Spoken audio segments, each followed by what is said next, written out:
crank it down. They made that into wine. Yeah. Classy. You can see better.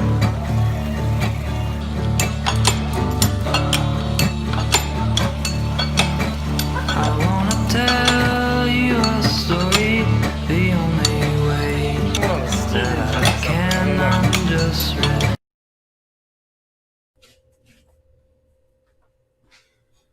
Hello, everybody. How you doing? Thank you for joining us for our new vintage release party. So I'm Kevin Luther, the owner winemaker here at Voluptuary Wine and Lucid Wine. I'm Jerome Luther. I'm the other guy. So He is the behind-the-scenes guy doing and packing up your wine, shipping it out, delivering it to you, and kind of doing all the things I don't want to do. And that's his joke. I stole it. yeah, so when you're thinking about the wonderful wines you have, that's all him doing it. And when you're angry about the fact that, if there's an issue with it, that means it's on me.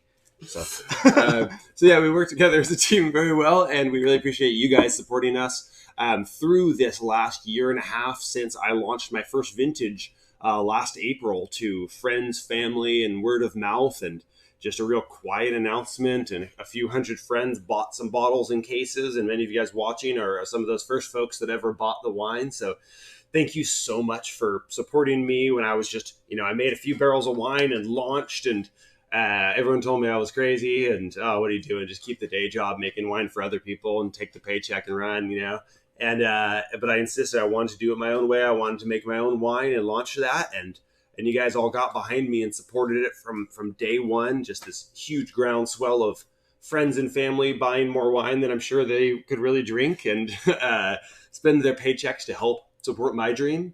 And then, just it taken off from there. Many of you guys learned about us along the way from them telling you, or their friend telling their friend telling you, or, for that first year, all we did was pour our wine at nonprofit fundraisers. And that was the only way to taste our wine. So other than people who already knew about it, you may have heard about us through that. You may have heard about us through some of these local bars and restaurants here in Sacramento that we got into over the course of that year. And then when COVID hit, maybe you heard about us through our virtual wine tastings, these tasting kits that have kind of become our lifeblood since COVID. So however you found out about us, thank you for supporting us. We are a tiny little brand here in Sacramento, California, making wine in a 1,000 square foot warehouse in an industrial park. So we are an urban industrial micro winery. These 12 barrels you see behind us here is about 20% of the production for the vintage of the last 2 years. So very tiny production. You guys buying these kits, you guys supporting this last year has been just absolutely, that's why we've survived and thrived. yeah. So with that in context, we are now releasing our new vintage, because that first vintage is basically sold out. We sold out of almost the entirety of Voluptuary, and we sold out of a good portion of the Lucid wines of that first release now. Yeah, about half of the vintages are sold out, and a few of them are closing fast on that. Yeah. So everything white from the first vintage is gone. I think out of the total 16 wines released, then we only have maybe 6 or 7 of the wines left, and there'll only be 3 or 4 of those left in a month or two. Which brings us into what we have today, tasting through 5 of the 6 new releases that are coming up that aren't really out in stores anywhere, aren't in any bars, and are only just now being released out for sale. Absolutely. Hence some of the question marks on your sheets. We still haven't officially priced some of these. Yeah, He exactly. hasn't. I say we.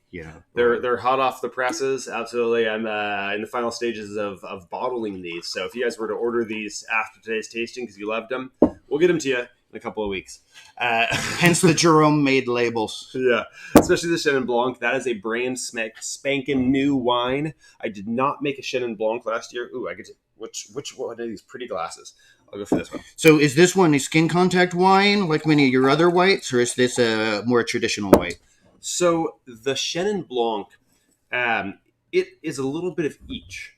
So it's actually a blend of Chenin Blanc taken 2 different ways. So if some of you guys tried the Picpoul Blanc last year, I made that 3 ways. Sparkling, a version that was barrel fermented, just the juice, barrel fermented and aged, and then a portion that was fermented on the skins and then barrel aged. So the barrel fermented, just the juice portion was the V2 Tethered Sky, and then the other one was the Lover.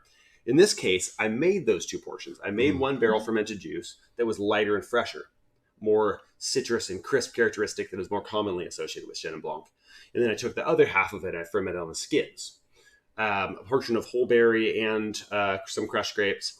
Got some good extraction from those skins. So the barrel fermented stuff brought in more of that freshness. The skin fermented stuff brought in more of a full-bodied, rich, intense aromatics. You got a little bit more of orchard fruits and kind of dried fruit or caramelized, kind of candied fruit aspect going on. Yeah, it reminds me of like good old-fashioned unfiltered apple cider, where it's still got like the like a little bit of cloudiness to it, but that full extra like flavor and depth because of it. And I probably will filter this a little more before I bottle it, but that cloudiness that you're seeing come through right now, it does add an extra little texture. So I'm a little torn on whether to filter it. So that being said, I think on this you're going to get that mixture of ripe orchard fruits, some citrus, and there's a huge creaminess on this wine. So, my notes on this say pears and cream, creme brulee, candy apple aromas, Meyer lemon curd, and then that's like aromatically. And on the palate, you're getting a lot of that too, but more of the citrus, orange marmalade, even Moroccan cured lemons. If you guys ever had Moroccan cured lemons, it's the easiest thing to make. You cut lemons in half, squeeze them into a jar, put the actual lemons you just squeezed in the jar too, with a crap ton of salt, and you let that ferment for like 3 months. It's this crazy thing that's used in Moroccan cuisine in very small amounts. Super delicious. Lemon flavor, but like a fermented flavor to it too, and a super strong like salted savoriness. Totally get that coming through in this wine. Kevin and I used to live next door to each other, and we'd sometimes like raid each other's pantries to finish a meal. And it's funny with Kevin's, it's like all of the things that in other refrigerators you might think are like, oh, somebody hasn't been tending to your stuff. It's like, oh, I think he's making kombucha. These must be some Moroccan lemons, like fermented pickles. Makes fantastic stuff. I had a jar of those fermented lemons in the kitchen for quite a while there. Yeah, I mean, it's somebody who's mastered, fermenting and those types of processes. So playing around with it with food is natural. It's interesting. Exactly. So cool. I'm just double checking the YouTube and Facebook. If you guys have any issue hearing or seeing us, please let us know. Occasionally there's technical difficulties. I'm a winemaker, not a doctor. And so we'll do our best if there's any feedback on stuff. And then also feel free to throw out comments and questions in the comment threads on Facebook and YouTube. We will be checking those periodically and we'll respond to your questions or comments. If you make good jokes, we'll repeat them and whatnot. Claim them as our own, then delete the comment. I like that strategy. So with this wine, it is certified. Oh, okay. I'll throw a little more info out here. We were talking about the winemaking and some on the skin, some just straight up fermented. Ultimately, they all went to neutral oak barrels, like the ones behind me.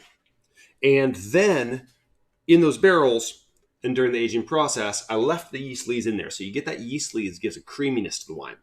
And furthermore, in those barrels, I added some French oak, which brings in some vanilla and coconut caramel kind of notes, as well as, I was just checking my notes here, because sometimes I confuse even myself with all my weird, crazy experimentation. I put a pinch of acacia wood, which is related to oak, but a little different, and apple wood.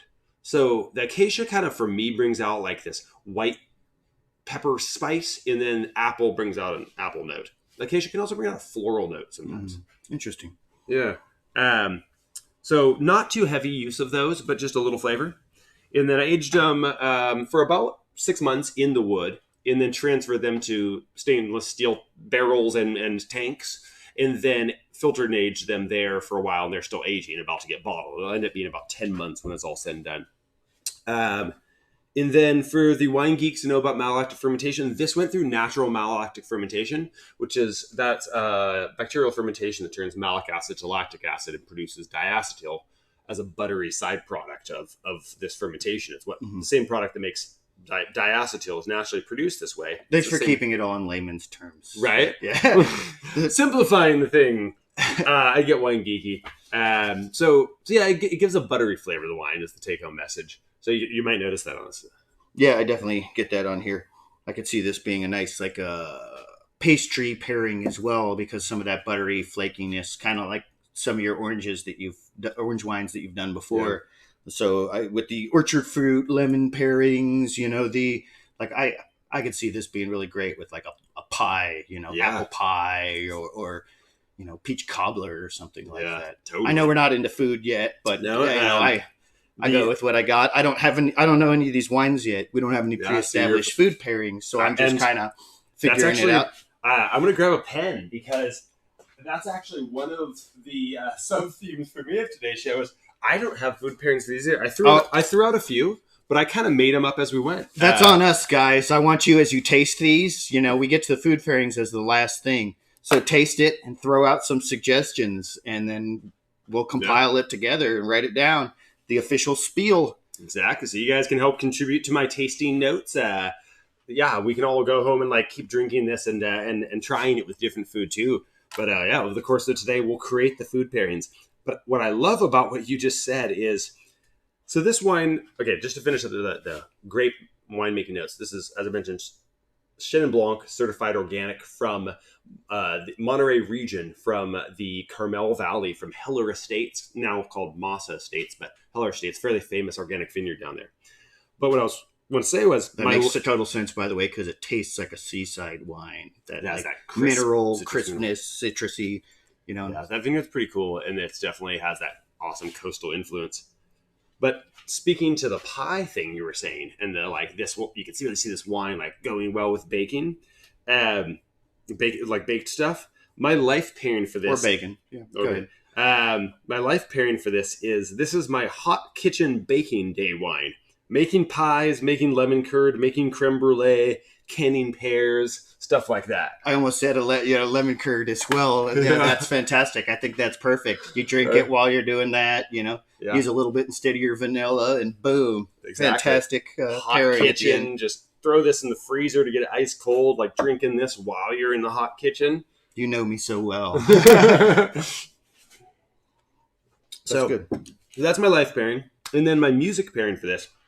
And with the music pairings, if you guys are like, oh man, these guys are just talking, it's not even interesting, throw on that music pairing on your stereo. You can drown out all sound of us and do that while you're drinking the wine. You can have them so you can hear both, but listening to the music... You need to, because then you're going to need to hear the next pairing. Yeah, you don't publish those, do you? These are all published, yeah. All these are on the website. You can find the notes and the pairings and everything on the website.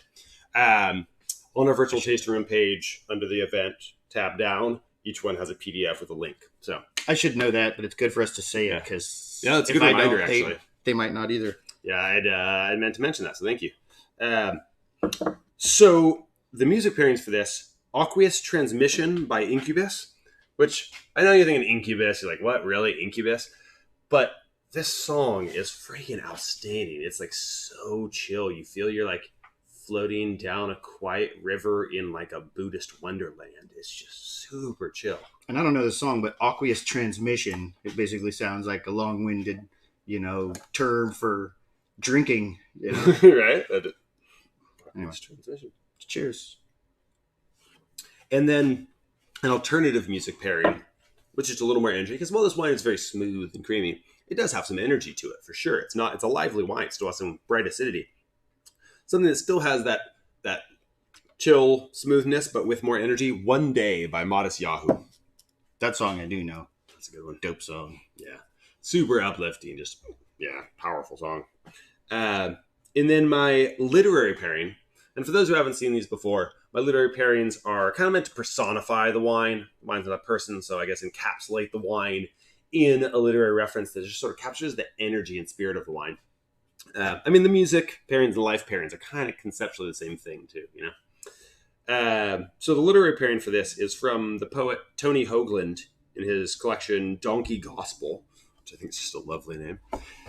And the excerpt from a poem of his is, "A little dogwood tree is losing its mind, overflowing with blossom foam, like a sudsy mug of beer, like a bride ripping off her clothes, dropping snow-white petals to the ground in clouds. So nature's wastefulness seems quietly obscene. It's been doing that all week, making beauty and throwing it away and making more." that poem just like gets me every time. Like, I like that. yeah. So all right.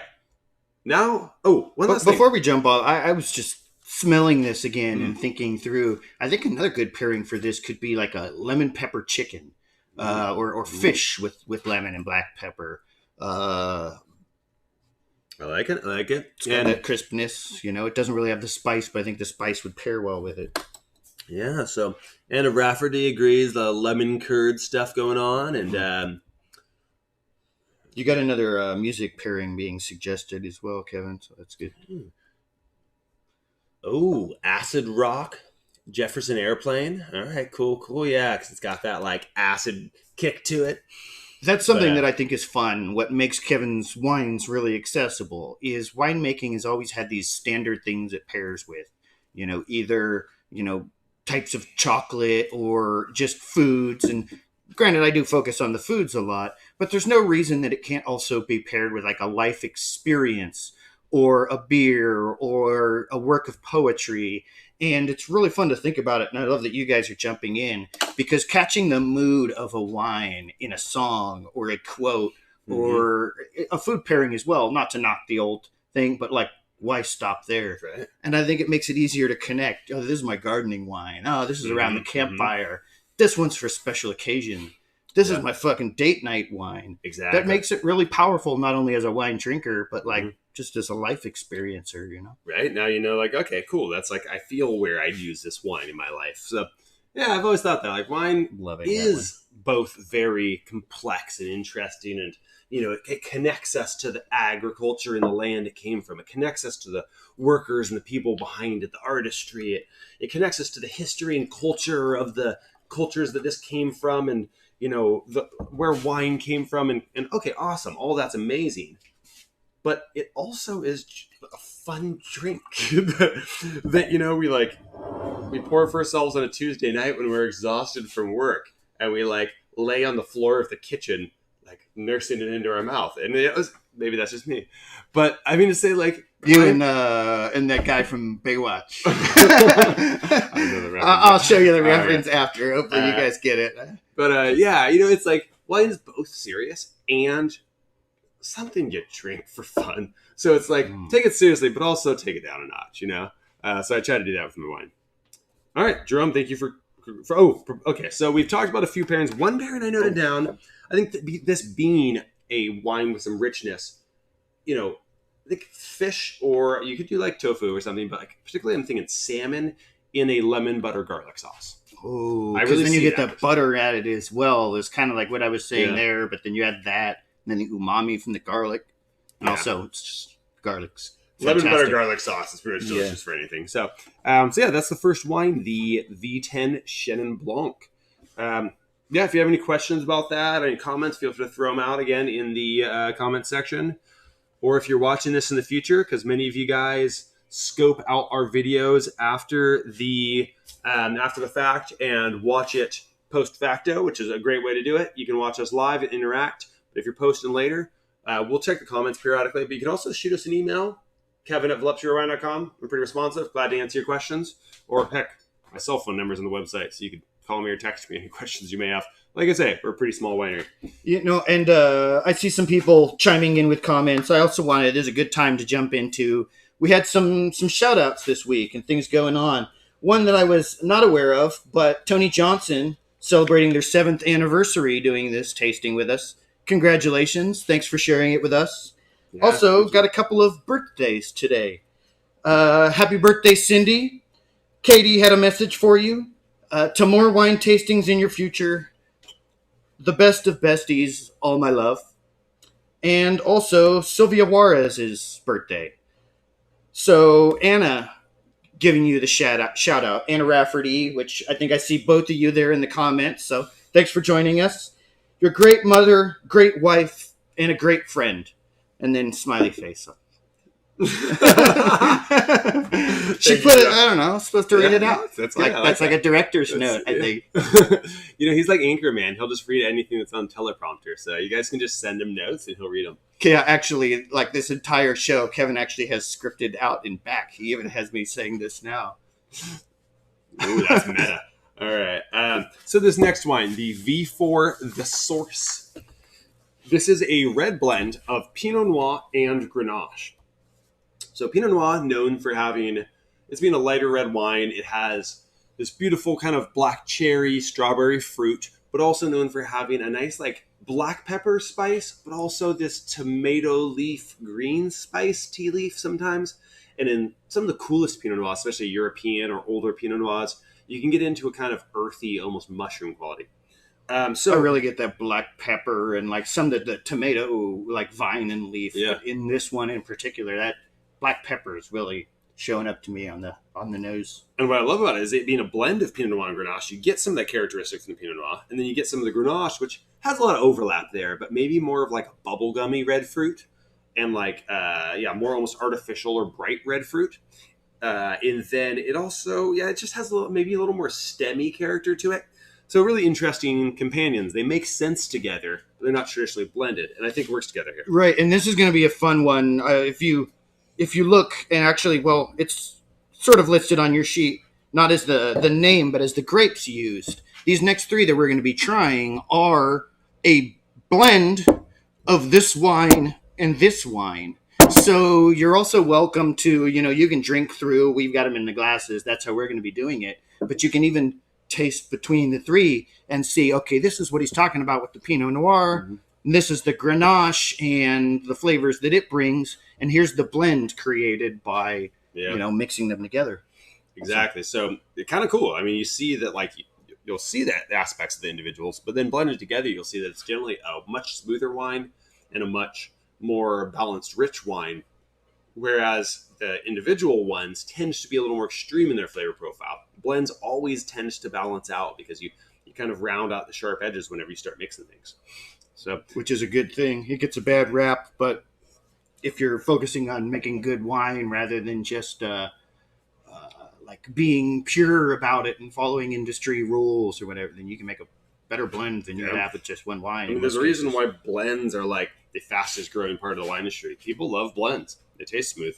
So for me, I mean, my first part of this is I get tons of fruit, like strawberry, cherry notes. I get a big warm spice on this, like warming spices, cooked baking spices, cinnamon, vanilla, nutmeg, clove, that kind of stuff. And someone was even saying like almost what you'd expect in like mulled wine, almost like, candied orange peel kind of thing. That's, we haven't done it yet, but when we do like a wine and like wine cocktail pairing, that's what I wanted to do with the V4 The Source. Nice. Is basically so some lemon peel, some cinnamon sticks, a couple of, cloves in there, mm-hmm. and maybe, and just warm it up, make it into a nice, it's already kind of down that road. Mulled wine, so spiced wine, black pepper. So as a wine, why it already has these flavors. Pinot Noir and Grenache prone to those flavors in the first place. That fruit, little herbaceousness, little spice. And then I fermented a fair amount of it on whole cluster. I do this across the board on my reds often, and it enhances that whole cluster. Having some crushed grapes, you just get the pure grape flavor. Having some whole cluster, you get a little bit of the green stemminess. So it brings in some herbaceousness, and it brings in some spiciness, some tea leaf type flavor. And then after fermenting, press it off into oak barrels with some new oak and some cherry wood. And, I forgot to add this to the notes, but this actually has a pinch of a rare Brazilian wood called cachaca. No, wait, I said that wrong. It's used in cachaca production, which is a type of rum from sugarcane in Brazil. But the wood is actually called amburana. I know I'm pronouncing that wrong because it's Brazilian, but amburana. It's a really rare wood that has an intensely strong, like cinnamon, vanilla, almost medicinally sweet note to it that I've used it in super low doses here, but it brings in some of that baking spice characteristic. You tried it as a concentrated version once. Yeah, I remember that. And I really think it lends to what we're talking about there. It could go with a lot of things that are, heavily spiced like that. Like with the warming spices, I can see a lot of pairings with this, with things in that realm. Yeah. And actually, the first ones that occur to me are more like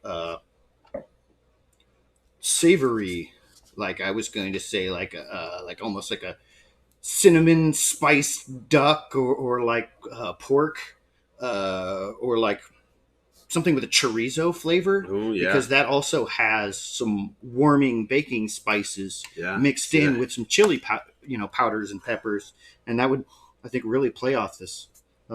yeah. So sorry, I was just smiling at people are loving your shout outs and Well, we're loving you celebrating guys. the This is birthdays awesome. and stuff. Yeah, I hope you guys are enjoying the wine as part of your birthday celebration. Thank you. We don't so get much to go for- to parties anymore. This is basically one right now. We got an anniversary and 2 birthdays and a Okay. shitload of wine, or a Look at buttload, or roughly 6 buttloads here behind us. Ever since he learned what a buttload was, that it's a measure of volume of wine, he works that into like every third conversation. Yeah. Second. No, never mind. So, so yeah, so that's the gist of how this wine was made. Organic Pinot Noir grapes from Santa Cruz Mountains and on the Portola side towards the Bay Area.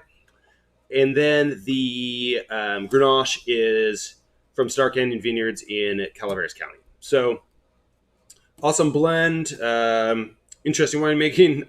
I'm just saying, my life pairing for this is... Oh, do you have something to chime in with her?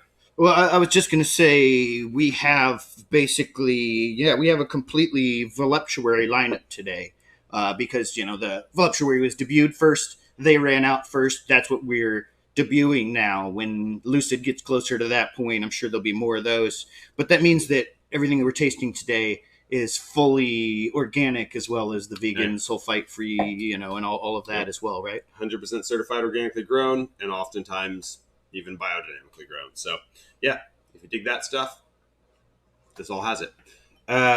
Your life pairing for this. For me, this wine is a summer bonfire at the beach.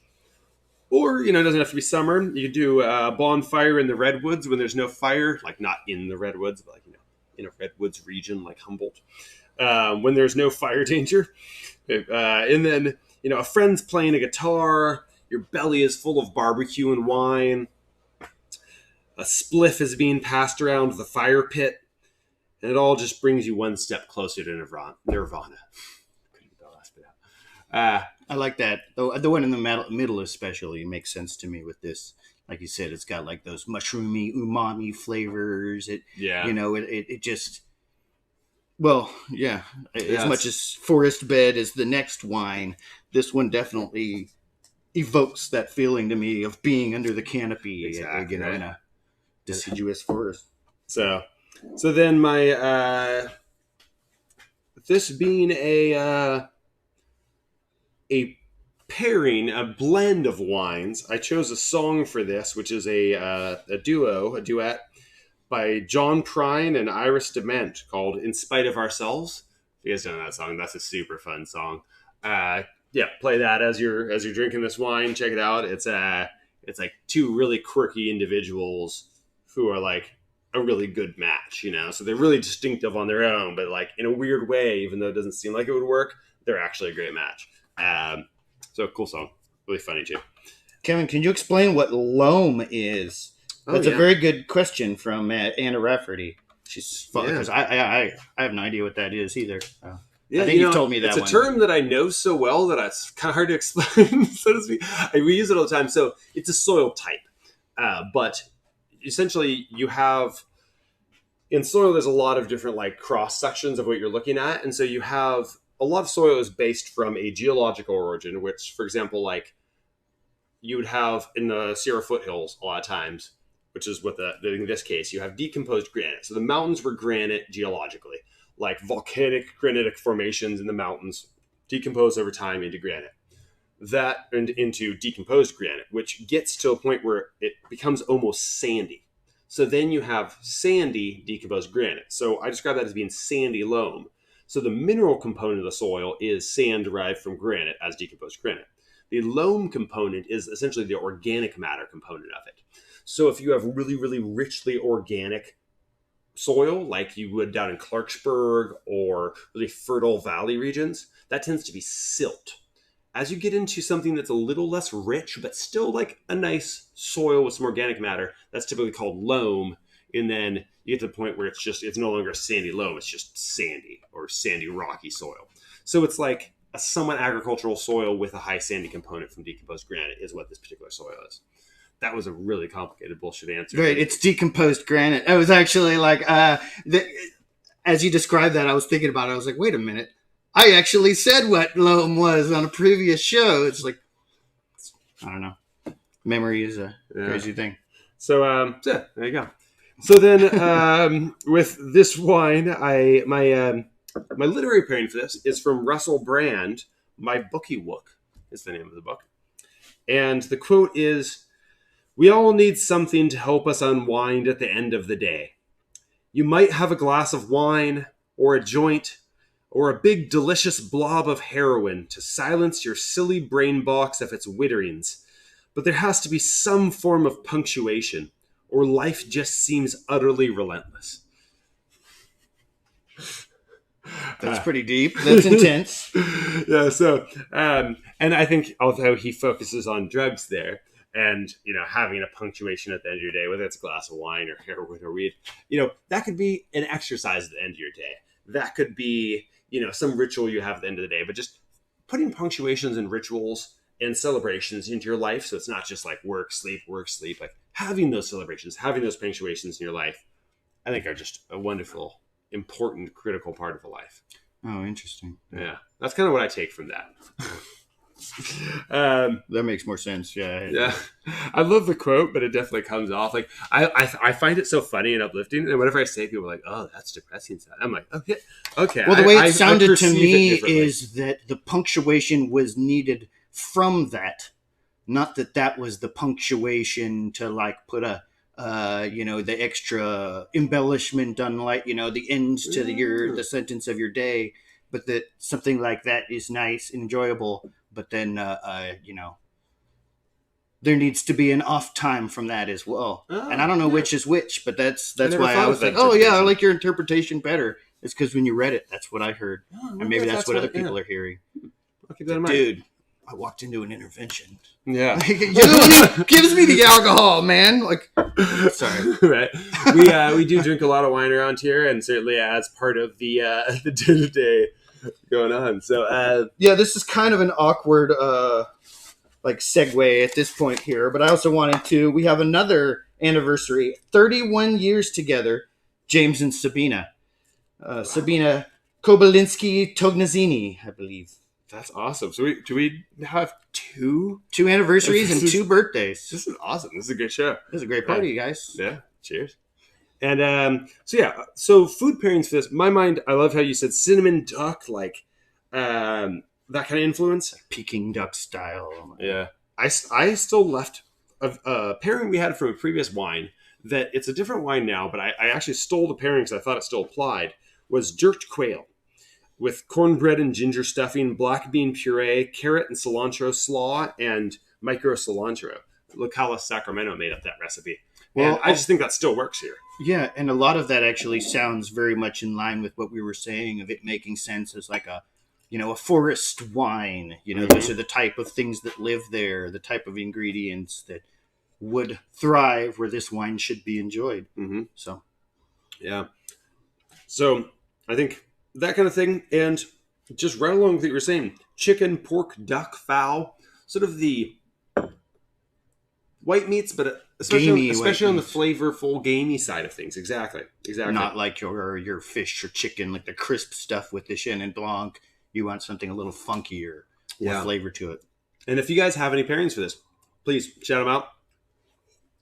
Other than that, let's roll into this next wine. The next wine is the V5 Forestbed Grenache. So, you're still using this glass for that? Is that the appropriate one for that? Right. I've got this array of glasses here. That's a decor. Thank you. Enjoy. Thank you. Yeah. So I've been on a fast and no drinking month up until yesterday. Jeez. So I was actually fasting for full fast for 3 days and not drinking for about 35 days up until yesterday. So it's really nice to enjoy a glass of wine again. So thanks for sharing this occasion with me.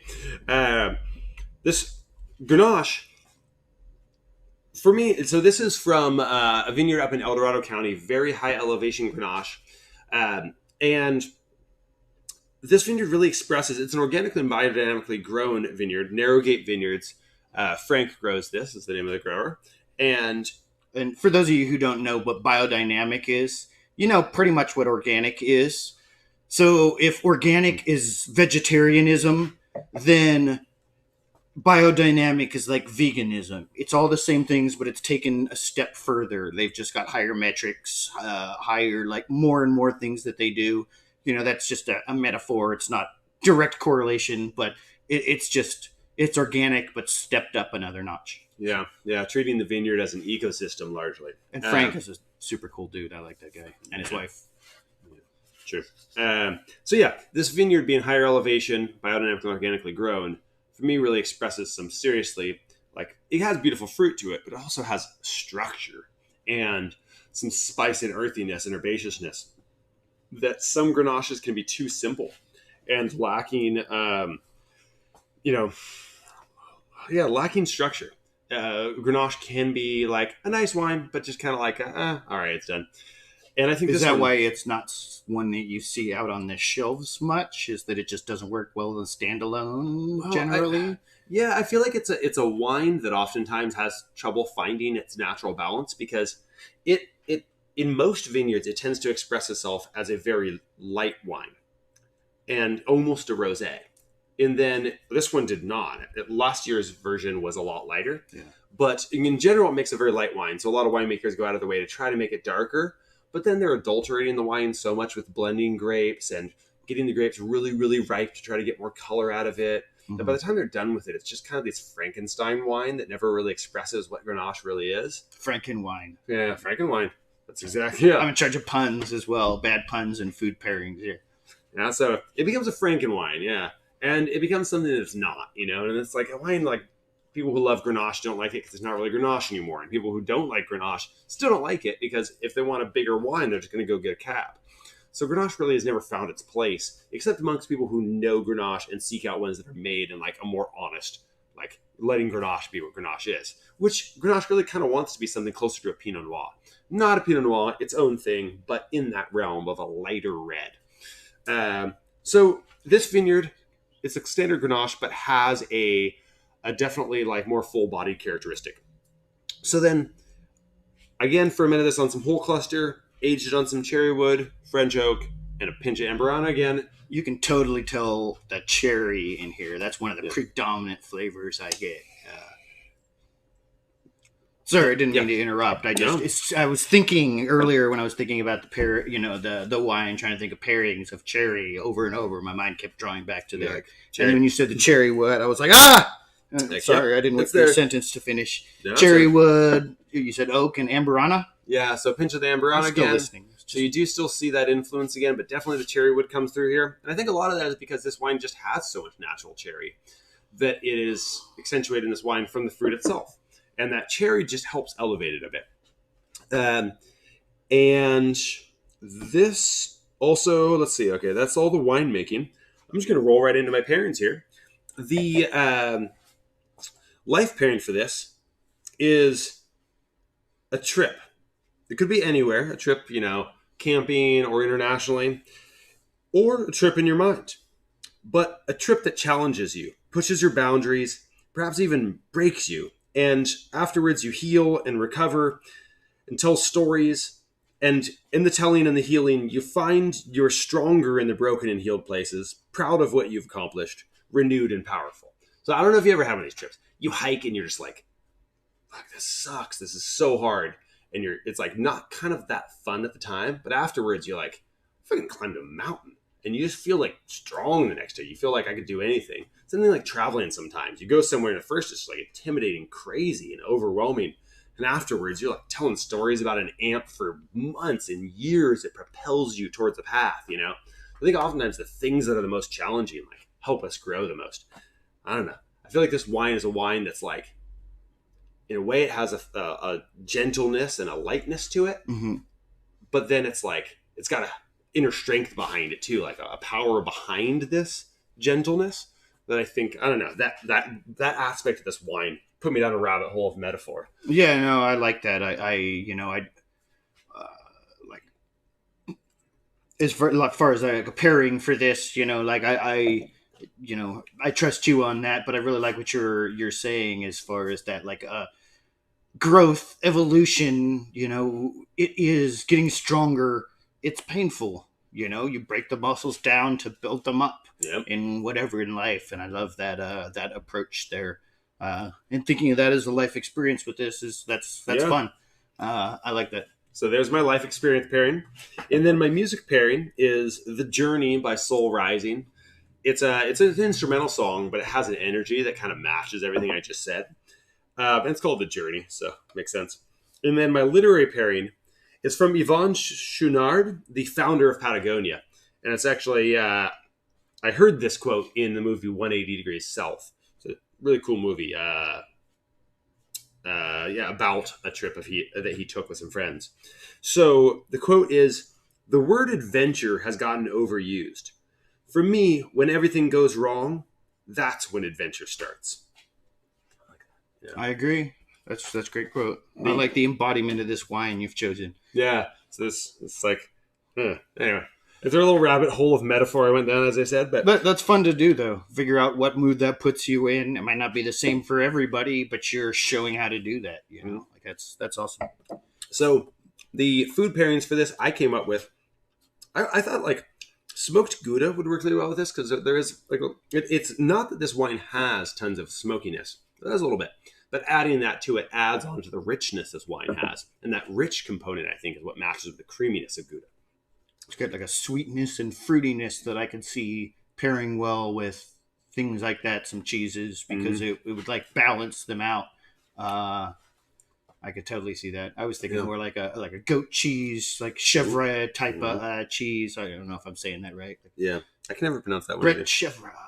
Sure. But I see that because of yeah. that, like cherry-ish kind of notes to it. Yeah, so you could totally do something like integrating cherry, like a cherry sauce or something. Yeah, that was another one. Cherry, especially if like cherry chili, and you could either do this yourself, or cherries are hard to pick, so you can get like a chili pepper, obviously, like cherry and habanero or jalapeno or Fresno peppers, and just char them, blend it up, cook it down a little, however you want to do it, and just kind of blend those flavors. Have that with some pork or like something kind of lighter, buffalo or turkey, like not like a red meat, but like something like that, maybe gamey or yeah, lighter meat. So cool. So yeah, that's pretty much that wine. We'll roll on to the next one here. So the next wine is going to be the V6 Drinking Tree Pinot Noir. So the Pinot Noir, I'm going to move to this fancy glass now. Oh, Yeah. Your Pinot Noir glass is your like multifaceted wine, where you want like the really like shapely hourglass for your blend, and Actually, no, this one is the Grenache, right? Is the That's the Drinking Tree. So the V6 Drinking Tree Pinot Noir. It's the Pinot Noir from Santa Cruz Mountains area, from the foothills into the mountains there on the Portola side, and it's this really cool vineyard. That super tiny vineyard, super well managed, and the grapes are just picked super scrupulously by a team of friends and family of the owner, who literally pick through the cluster, look at the cluster, and pick out any berries that aren't perfect and lay them in a tray gently. And the guy, this is essentially his retirement business. So he and all his friends are retirees, and it's kind of a passion project, growing really great grapes. And he sells some of his grapes to me. I'm the only person he sells to. So yeah, really cool spot, and called Portola Vineyards, by the way. So the coastal influence there you get, it's quite cool vineyard. That cooler night influence especially helps keep a lot of acidity on this wine. So you get a lot of red fruit, you get a lot of black pepper. You also get a lot of acidity coming through. And then my winemaking here, kind of similar to those last two wines, but the Pinot Noir that went into this, as opposed to the blend, I used a much higher percentage of whole cluster grapes. So a lot more stemminess and a lot more tannins come through on this wine. Yeah. And therefore, you also get more of like a funky, spicy flavor. I get a lot more spice, funk, and earthiness on this wine. Yeah. I Overall. definitely feel that as well. Like it's got more umami with it. This is more of like a, where we had the blend of like a total, it was as like a total anything forest. And then for the Grenache, we had more like the real gamey, like fruity type of end of things. I think this really embodies like the mushroomy, funky, like dark end of things, the stems of the fruit rather than the fruit itself that you're getting from the earlier wine. Which I'm really proud that came through on this wine, because I'll admit, while the Pinot Noir last year was a total hit, I mean, it sold great, and we actually just sold out the last of the vintage to one big buyer who bought the last of the vintage and most of this new vintage, actually. So there's only like 10 cases of this wine ever going to be available, because everything else got bought out before it was released by a single buyer. But I feel like last year's vintage was a really nice wine. It had this depth and complexity to it, and I really loved it. And we had a lot of huge followers. But I got one comment once from the chef Chris over at Localis. He was like, "It's a really great wine. I think it's beautiful. But what I love about Pinot Noir, I want it to be super earthy and spicy. And I feel like while yours has that, it's not as much as I'd like." And it was like one of those little subtle comments where it stayed with me. I'm like, because I love earthy. I think Pinot you've Noirs corrected too. that a little bit. I feel like I nailed on this one. That's something I definitely get off of it. It's like super Or umami. at least I read off the teleprompter that he wrote up for me. Perfect. So yeah, I don't know if you guys get that. Do you guys get that spicy, umami, earthy mushroom flavor? Or are you like, dude, it tastes like wine, it tastes like grapes, it's fruity. Yeah, curious for your thoughts. And then, other than that, the pairings. All right, my life pairing for this is a furious late night creative session. So if you have a dirty mind, you can interpret it that way. Or it could just be like when you, late at night, you should go to bed and you're laying in bed and your mind's still turning and you suddenly have this like flash of creativity and you're like, yeah. And you hop up and you write a short story, or you make a song, or you paint a painting if you're a painter, or I was going to go cook some food up until you went to there, we all go to different places. Whatever your creativity is, it's like that late night creative session. That's what this wine is to me. It's like, it's got this late night vibe to me, This isn't like your daytime wine. This isn't your morning wine. Yeah. This is like the late night kind of dark, not quite sultry, but like dark and creative. Almost a bit macabre. So then my literary pairing for this is from Kurt Vonnegut, and it is, "I want to stand as close to the edge as I can without going over. Out on the edge, you see all kinds of things you can't see from the center." Kurt Vonnegut, one of my favorite authors. I think it's just true from the point of view of like, in terms of creativity, it's like when you're just in the center, when you're in the herd, when you're in the crowd, just kind of caught up in like the flows of society and the standards. When you get to the extremes, when you get to the edges of society amongst the artists and the centrics and the creatives, or when you're just like doing your own thing rather than doing what's expected of you, you start seeing the world a different way. And you start getting different ideas and experiencing aspects of life that you wouldn't if you were just like caught up in the way of mainstream society. So I love a lot of your new wines here are like, I want to say like springtime and rebirth themes. So many of your quotes or songs or descriptions right now are about like, finding yourself, going through and coming out alive, or like growing through pain, or experiencing new things. Like that's been a theme of the night. Yeah, a little bit. I mean, this was Cheers just to about creativity out on the edges, but I see the overall theme. That's kind of the way it was. Like I dig it. Personal inspiration, life just capturing you again. Yeah, and I feel like a lot of these wines this vintage for me like are out on the edge more. Like the lucid wines, my pairings tend to be a lot more fun and like, oh, this is summertime drinking with your friends. This one's just like getting drunk with some barbecue. And I think that's more the vibe of lucid. Luxury for me, especially the reds. It's the deep shit. Yeah, it's the deep shit. Exactly. So it's partly a brand related thing. It's like, this is what my luxury brand is all about for me. It's like this deep, understanding of life. He's a little bit voluptuary. I'm a little bit lucid. Like, my food pairings for this, a couple things really jumped out to me. The first was a pasta with a marinara sauce with like nice funky mushrooms grilled up.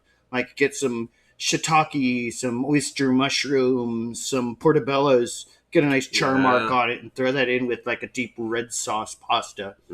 The other, on a similar sort of note, because you got those the funkiness and the umami as well as the the tomato to kind of go with it.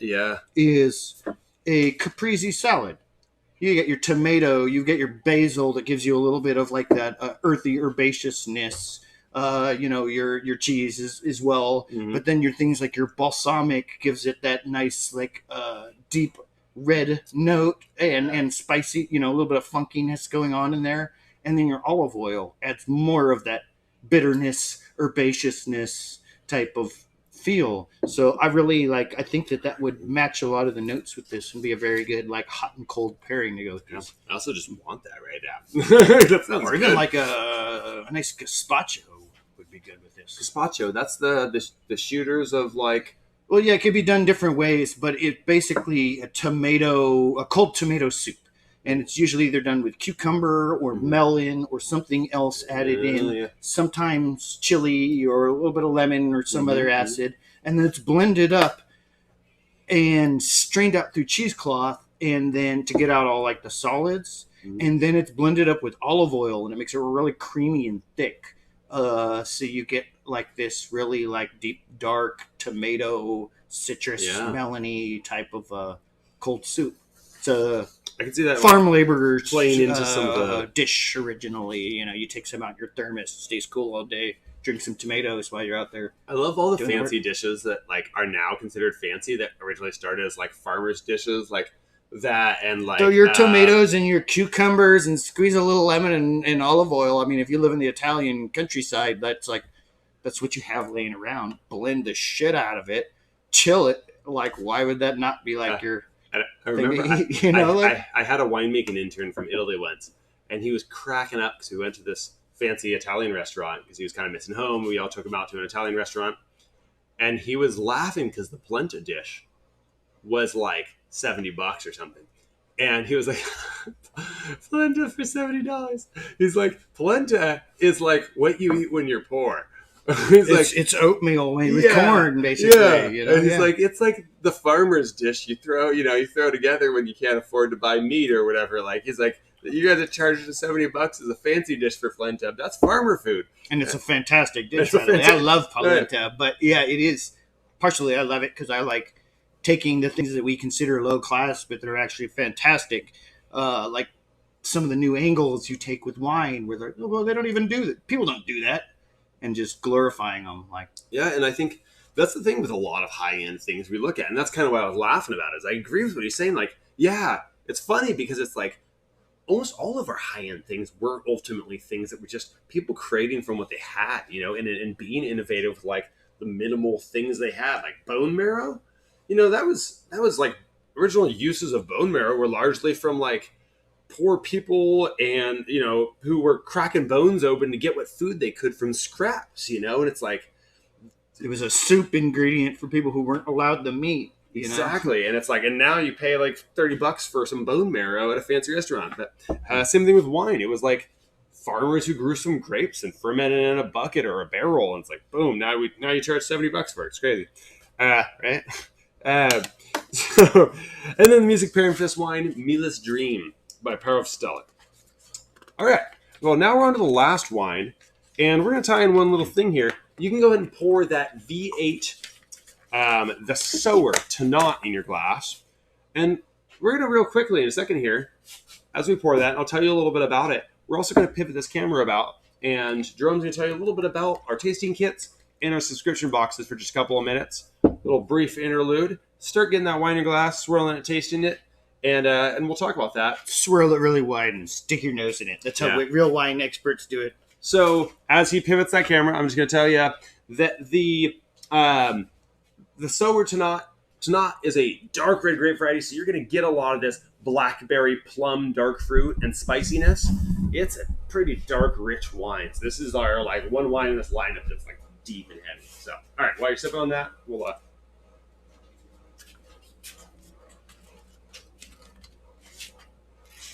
just the details. So what you see here is a couple of things. Over here on the right are some of the basic options we have as far as tasting kits. Your 50 milliliter kit, which is about a third of a glass for each, and then it ends up being about a third of a bottle. The 100 ml kit, which is about 2/3 of a glass each, and then ends up being about 2/3 of a bottle. And then a couple other options here. This we call our 2-person pack. It's 1 full bottle of our featured wine, along with 2 of the 50 ml kit. So you can enjoy along and try the whole experience with all of the wines, and then have a little bit of bulk wine for either later or to top you off for the evening. Now the best deal, both for you and for us, is the 5-bottle kit.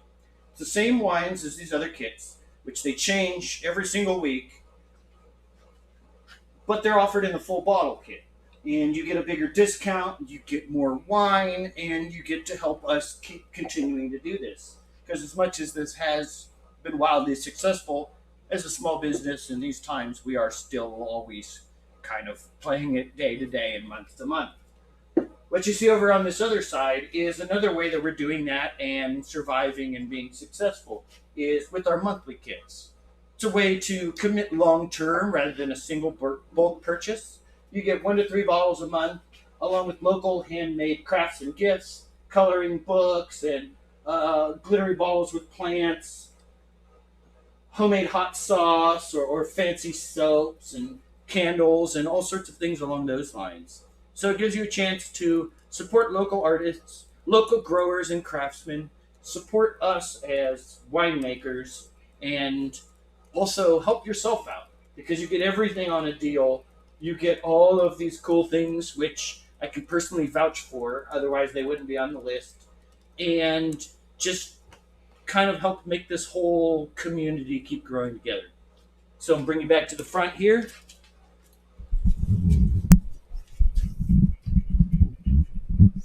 All right. So, welcome back. Thank you, Jerome, for giving that breakdown of our subscriptions and our subscription boxes and our wine tasting kits. My Jerome solo. Yeah, exactly. Oh, I guess I got to adjust this, don't I? I got 4 barrels in there, but I didn't notice. Am I in there? Pretty good. So this last wine, the Tannat, definitely pretty richly scented. I mean, for me, this is a pretty intense wine. I'm going to get this one in my glass. Tannat is known for being an intensely dark, deep wine. Immediately get like the smokiness and like carameliness and like all sorts of like dark, like almost like charred type of notes in there. Yeah. I mean that in like a good way, like like when I say caramel, I don't mean necessarily even like caramel like your typical like sugar and water, but like something more like you caramelized something by added some sugars and then charring the crap out of it, like a nice caramelized peach or caramelized steak or pork, like caramelized onions, something that's just been cooked down and extracted and the sugars in it caramelized and crystallized. Yeah, totally. I get that too. And the Maillard reaction, as they call it. I think you get that a mixture of caramelization reactions and Maillard reactions definitely come through in this wine. And on top of like, there's obviously like a lot of blackberry kind of bright, like dark fruit, but then you get those more sweet caramelized smoky notes. My favorite so far. And I'm stealing from some notes from my friend Julia Navarro. She was one of my first winemakers I trained, and she is now a much more successful winemaker at a big winery over at Woodbridge, and she was tasting my wine. And really enjoys them. She basically bought one of each of these, more or less. Yeah, and then she came in about a case and a half more last night. Yeah.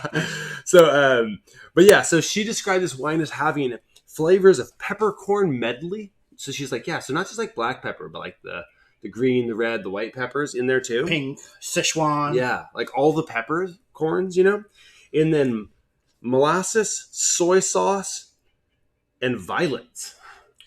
The molasses and soy sauce I very much see in there. It's got like that salty umami, almost kind of like bitter type of like note in there. Yeah. I don't as much see the violets myself, but Like there's like maybe a little but I subtle trust, floral you note, know, but like different scents for different people.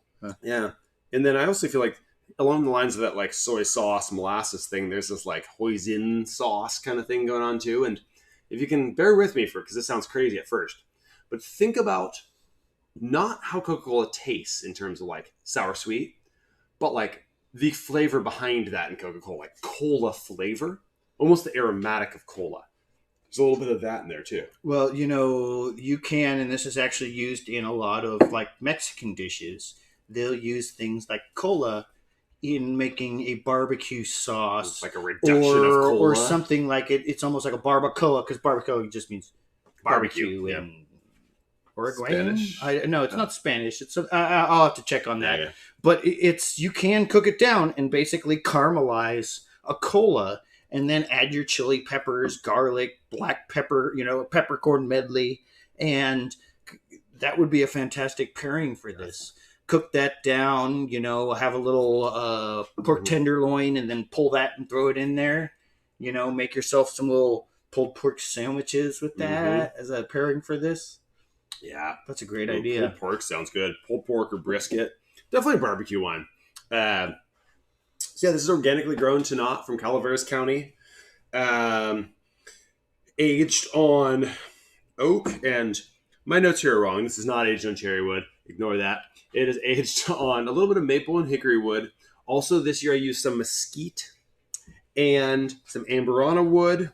You can totally taste all of those in there. Like the Yeah. maple, that explains some of those kind of like sweet syrupy notes we're Yeah. getting. And then like the hickory and the mesquite, and that's the Bring in smokiness extra, and spiciness and tannic qualities. And a little bit of charred oak, charred American oak, typically used on whiskey. So Yeah. like they're all helping enhance what's already in the grape. The grape has those characteristics already. I just wanted to accentuate them. same as like pairing a food on the same lines with it. Exactly, perfect. exactly. The Oak use spice- in wine is the wood, the oak. That's just your spice rack in winemaking. It's like you want to let the food, the ingredients express themselves in cooking, but of course you're going to use cooking techniques and spices. Same thing in winemaking. You want to let the grapes express themselves, but of course you're going to use different woods, barrels, winemaking techniques to spice the grapes to create wine. I mean, that's what the process is, after all. Yeah, that makes perfect sense. So then my pairings for this. My life pairing for this is an evening of good conversation, food, and drink. Just, you know, it's one of those nights where you're drinking, you're eating with good friends and family, and you're just sharing good conversation and just vibing with it. Or, you know, camping with family, with your father, connecting over philosophical discussion. That kind of deep shit, you know. And then the music pairings are, the first one is James Blake and Bon Iver, and the song is I Need a Forest Fire. It is a very like smooth, kind of sexy song, and it also is literally called I Need a Forest Fire, and this totally has a smoky note. And Forest fire. Going back to my comment earlier on your themes, forest fire is actually an event that generally occurs as the first step of a rebirth and a regrowth. of the ecosystem. Yeah. Yeah. Oh, damn, bro. Shit is deep. Getting hella deep. This is a And then good weed. The the other music pairing is by Con Walken. The song is called Molasses. So, I mean, again, I think all these pairings right now are kind of puns, but it also is another song that has a sound like molasses. And this wine and that song really match well. Yeah, I see that. It's got the deep, dark, kind of like a slower pace. Yeah. Syrupy.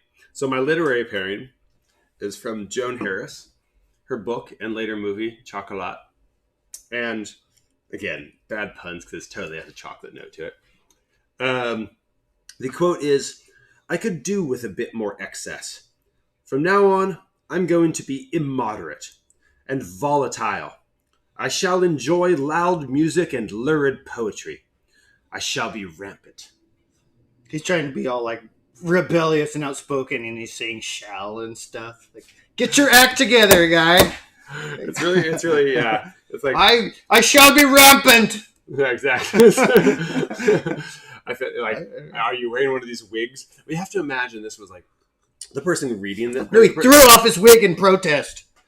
It sounds funny me saying it. It's like the character saying this was like a woman who had just like broken out of a repressive lifestyle to like go and chase her dream of starting a chocolate shop. And, yeah, so it sounds weird coming from me, but coming from like a woman coming out on her own, it's very inspiring. I swear, watch the movie. So then, pairings for this, food pairings for this. I think for me, it's not obvious, but there's definitely some obvious first starting things. It's like grilled meats, going to go very well with this. Mushrooms, especially grilled, going to go well with this. And I think sauces that are darker and richer are going to go well with this. That's my first thoughts. Sabina totally called that. She threw out that char, like charcoal. So anything cooked over charcoal over an open fire is going to be fantastic with this. Yeah. Whether it's something that would naturally pair with it, like a mushroom or a steak, or really anything cooked over an open fire is going to be really good with this because it's got that char, that nice extra flavor that you get with your grill wines. It's going to play into that, as well as the fact that this wine has so many like rich, dark, luscious characteristics to it. It's not a sharp wine. It's big. It's a big wine, but it's big in a very round, luscious way. It's not big in terms of being like pointy, sharp notes. It's just like big and round. It's a fluffy wine. No, I get that because I know what you mean. Like it's similar to what we're talking about with the blends. Like if you don't blend it, you get highs and lows, and if you do, you maybe don't have. Some of the highs is high, but you get rid of those drastic lows. Like this is a different sort of intense, but it's not the same. Instead of the highs and the lows, it's the lows and the high. It's not like either of these. It's so much more intense, and it's not like mellowed out and blended to be in the middle. It's still extreme, but it's a very different extreme than these. Yeah, pushing out the envelope a different direction. So I'm really happy with how that turned out. So that concludes our lineup of wines, folks. I hope you enjoyed this new vintage release. Like I say, this is 5 of the wines from our new vintage. Every year I make about 16 wines. In fact, this vintage I made like 20. So this is just the first new release. Over the course of the next few months, I'll be doing a couple different new release parties. Probably the next one will be in October and then another one in November. So you're going to be seeing these as we approach the holidays. The new vintages slowly releasing themselves. And yeah, hope you enjoyed this one. You can order these as futures off the website, and we will ship them in a few weeks. But if they're going to be around for a while. I hope you liked them, and you can definitely check them out. I was going to say another thing is I know obviously everybody listening has bought and is playing along tonight. But, sometimes you'll do these kind of things and you'll think, well, this is awesome. But I wish there were more small dogs, as part of my enjoyment pleasure. So we're actually teaming with the SPCA next week. Yep. So we're going to have our similar type of event we're having now, but we're going to have adorable dogs to pair with each wine. Like metaphorically style. No dogs will be harmed in the filming of next week's video. And a few of them will be cuddled. I can tell you for sure. But so check in next week, as well as being able to take part the same way you did this week.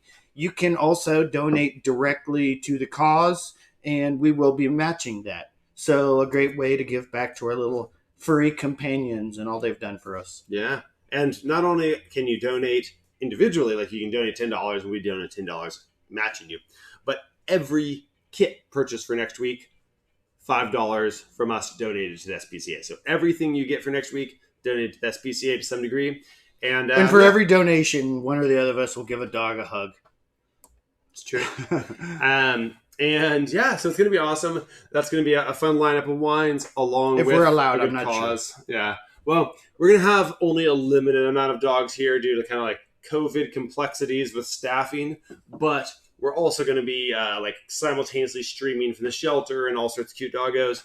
And then the week after that, we have another fundraiser for a nonprofit, the Sacramento Children's Receiving Home. We're doing a collaboration with them the following week, so towards the end of August, for it's going to be a cupcake pairing with sugar-coated cupcakes, an awesome local mobile cupcakery. Yeah, that's a thing. They make sweet and savory cupcakes. So we're going to be pairing our wine with their cupcakes. They have maple bacon cupcakes. They're going to have chicken waffle cupcakes. They've got a rosé cupcake. They have a sangria cupcake. We're going to be making a special sangria for that. So we can talk about your spices and stuff. It's going to be really cool. That's going to be a fun one. So yeah, scope them out all on the website. We'll see you guys again soon.